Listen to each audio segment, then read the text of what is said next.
Hi, ഇതെൻ്റെ ആദ്യത്തെ long video ആണ് കേട്ടോ. അപ്പോൾ ഇന്ന് സൺഡേ ആണ്, ഇത് സൺഡേത്തെ വ്ളോഗാണ് കേട്ടോ. അപ്പം നേരത്തെ എഴുന്നേറ്റ് കേട്ടോ. സൺഡേ എന്ന് വിചാരിച്ചിട്ട് കിടക്കാനൊന്നും പറ്റില്ല, ഏട്ടന് പണിക്ക് പോകണം കേട്ടോ. അപ്പോൾ നേരത്തെ എഴുന്നേറ്റ് ഇത് പല്ലൊക്കെ തേച്ച് കുളിക്കാൻ പോവുക കേട്ടോ. രാവിലെ എഴുന്നേറ്റ ഉടനെ തന്നെ എനിക്ക് കുളിക്കണം, കുളി നിർബന്ധം. അങ്ങനെ കുളിക്കാൻ പോവുകയാണ് കേട്ടോ. അപ്പോൾ വോയിസ് കൊടുക്കണമെങ്കിൽ എന്തെങ്കിലും ബുദ്ധിമുട്ടോ കാര്യങ്ങളൊക്കെ ഉണ്ടാവും. ഞാൻ ആദ്യമായിട്ടാണ് ഇങ്ങനെ ലോങ് വീഡിയോ ഇടുന്നതൊക്കെ.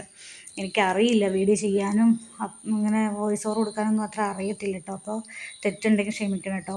അപ്പോൾ കുളിച്ച് കഴിഞ്ഞതാ ചന്ദനക്കുറിയും സിന്ദൂരവും തൊടൽ അത് നിർബന്ധമാണ് കേട്ടോ. കുളി കഴിഞ്ഞാൽ അങ്ങനെ ഇതപ്പോൾ അണിഞ്ഞൊരുങ്ങി കുറിയൊക്കെ തൊട്ടിട്ട് എങ്ങോട്ടാണ് പോണത്? അടുക്കളയിൽ പണിയെടുക്കാൻ വേണ്ടി പോവുക.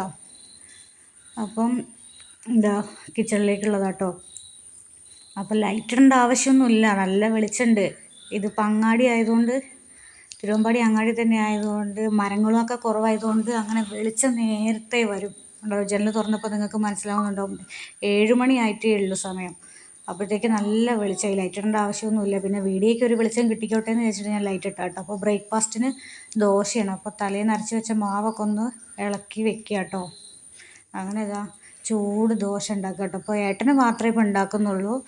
എനിക്ക് മോനുള്ളതൊക്കെ ഞാൻ പിന്നീട് ചൂടോടെ ഉണ്ടാക്കി കഴിക്കുകയുള്ളൂ. അപ്പോൾ മോൻ എഴുന്നേറ്റിട്ടും കൂടിയില്ല, അവൻ അച്ഛനെല്ലാം പോയി കഴിഞ്ഞിട്ടാണ് എഴുന്നേറ്റത് കേട്ടോ. അപ്പോൾ നല്ല ചൂട് ദോശ, ആവി പറഞ്ഞ ദോശ അതാ. അങ്ങനെ ദോശയായി, അതാ ചട്നി കേട്ടോ.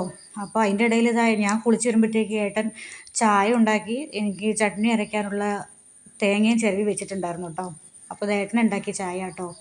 അപ്പോൾ കപ്പിലൊഴിക്കുമ്പോൾ എങ്ങനെയായാലും സൈഡിൽ കൂടെ പോവും. അത് പോവാതെ ഒഴിക്കാൻ എന്തെങ്കിലും ഐഡിയ ഉണ്ടോ? അങ്ങനെ പിന്നെ എന്നത്തെയും പോലെ പതിവ് രാവിലെ ബ്രേക്ക്ഫാസ്റ്റ് ഏട്ടന് കൊടുക്കുമ്പോൾ ഏട്ടൻ ഒരു വായ എനിക്ക് തന്നിട്ടേ പോവുള്ളൂ. അത് ഡെയിലി ഉള്ളതാണ് കേട്ടോ. അങ്ങനെ ഏട്ടനെല്ലാം പറഞ്ഞു വിട്ട് ഞാൻ നേരെ എൻ്റെ വീട്ടിൽ പോന്നു കേട്ടോ.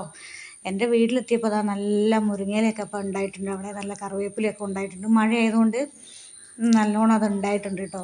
അപ്പോൾ എനിക്കതൊക്കെ ഇവിടെ കിട്ടാൻ ബുദ്ധിമുട്ടുള്ളതുകൊണ്ട് ഞാൻ അവിടെ നിന്ന് അതെല്ലാം പറിച്ച് കൊണ്ടുവരാമെന്ന് വിചാരിച്ചു കേട്ടോ. അപ്പോൾ അമ്മ തോട്ടിയൊക്കെ എടുത്ത് തരിക, അമ്മയും ഞാനും അനിയത്തിയും കൂടിയൊക്കെ പറിക്കുകയാണ് കേട്ടോ അത്. അപ്പോൾ എനിക്ക് കൊണ്ടുവരാൻ വേണ്ടിയിട്ടാണ്. അങ്ങനെ അനിയത്തിയും അമ്മയും അവരൊക്കെ ഭയങ്കര സപ്പോർട്ടാണ് കേട്ടോ വീഡിയോ ചെയ്യാൻ വേണ്ടി. അപ്പോൾ അമ്മയാണ് ഈ വീഡിയോ ഒക്കെ എനിക്ക് പിടിച്ചിരുന്നത് കേട്ടോ. അമ്മയ്ക്ക് അറിയില്ല എന്നൊക്കെ അമ്മ പറയുന്നുണ്ട്. അപ്പോൾ ഞാൻ അങ്ങനെ പിടിച്ചാൽ മതി എന്നൊക്കെ അമ്മേനോട് പറയുക. അപ്പോൾ അങ്ങനെ അവിടെ മുരിങ്ങയില പിടിച്ചപ്പോൾ വീട്ടിലേക്കും കുറച്ചെടുത്ത് വീട്ടിലും മുരിങ്ങയിലക്കറി ആക്കാമെന്ന് വിചാരിച്ചു. അങ്ങനെ മുരിങ്ങയിലക്കറി വീട്ടിലും ആക്കി. അപ്പോൾ ഞാൻ അമ്മയ്ക്ക് സഹായിച്ചു കൊടുക്കുകയാണ് കേട്ടോ. അപ്പോൾ സിദ്ധു അതിൻ്റെ ഇടയിൽ വന്നിട്ട് എന്തൊക്കെയോ എന്നോട് ചോദിക്കുക. അപ്പോൾ അതിനുള്ള റിപ്ലൈ കൊടുക്കുക കേട്ടോ ഞാൻ. അത് കഴിഞ്ഞ് ദേവമോനെ കളിപ്പിക്കുക. ദേവമോൻ എന്താ കറങ്ങി വന്നിട്ടേ ഉള്ളൂ, പുറത്തൊക്കെ പോയി അവൻ വന്നിട്ടേ ഉള്ളൂ. അപ്പോൾ ഓനെ എടുത്ത് കുറച്ച് കളിപ്പിക്കാമെന്ന് വിചാരിച്ചു. അങ്ങനെ ഓനെ ഇക്കിളിയാക്കി കളിപ്പിക്കുക. ചെറിയ ഇല എടുത്തിട്ട് ഇങ്ങനെ ഇക്കിളിയാക്കി കളിപ്പിക്കുക കേട്ടോ. അപ്പോൾ ഓനെ ചിരിക്കണതും ഓൻ്റെ ക്യൂട്ട്നെസ് കാണുന്നത് നല്ല രസമുണ്ട് കേട്ടോ. അപ്പോൾ ദേവൻ്റെ അമ്മ അതാ ബാക്കിലിരുന്ന് എന്തോ അടിച്ച് കയറ്റി നിന്നിട്ട് കേട്ടോ. കടലയാണോ തോന്നുന്നുണ്ട്, ഇരുന്ന് തിന്നുക. ഞാൻ വീഡിയോ എടുക്കണത് കാണുന്നില്ല തോന്നുന്നു. അങ്ങനെ താഴെ റോട്ടിൽ പോയി പിന്നെ കുറച്ച് നേരം കുട്ടികളെ കളിപ്പിക്കാനായിട്ട് എൻ്റെ മോനും അനിയത്തിൻ്റെ മോനും അപ്പുറത്തെ മോനും ഒക്കെ കളിക്കുക കേട്ടോ.